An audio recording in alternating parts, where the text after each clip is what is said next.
पोल सुखिला रास्ता उपरे लहड़ी खेलुछि पानी गाड़ी धोइले लोक माने असराए वर्षारे रास्ता उपरे आंठुए पानी। हाँ आज्ञा आमे कहूँ केन्दुझर जिला जोड़ा पौरपालिका पाठागार निकट पोल कथा। भल करी देखंतु एही विजुआल को।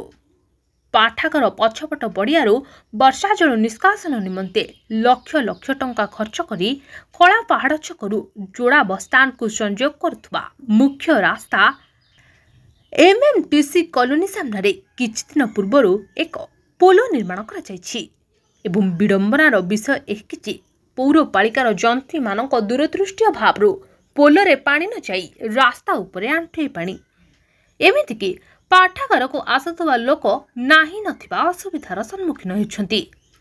एमितिकी पाद चला पथिकटिए आंठो जाए लुगा नटेकिले रास्ता पार हेबा संभव होई पारुनी।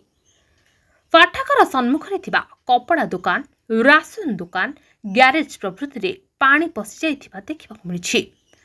पौरपालिका कार्यालय निकटरू मात्र 100 मीटर दूरर अवस्था जदि एभली तेबे 14 गोटी वार्डर अवस्था कौन बोली साधारण रे प्रश्न करा जायछि। केवल पीसी लोभरे पौरपालिका पक्षरु विभिन्न स्थान रे निर्माण कार्य करा जाउथबा एवं अनभिज्ञ जंत्री मानकु अग्राधिकार दिया जाउथबारु एभली परिस्थिति सम्मुखीन करबाकु पडुछि बोली लोकमाने अभियोग करछन्ति।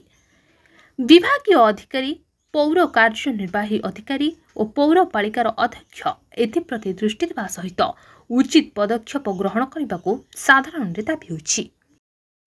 केन्दुझरु दिगंबर बेहेरा रिपोर्ट संभव टीवी ओडिया।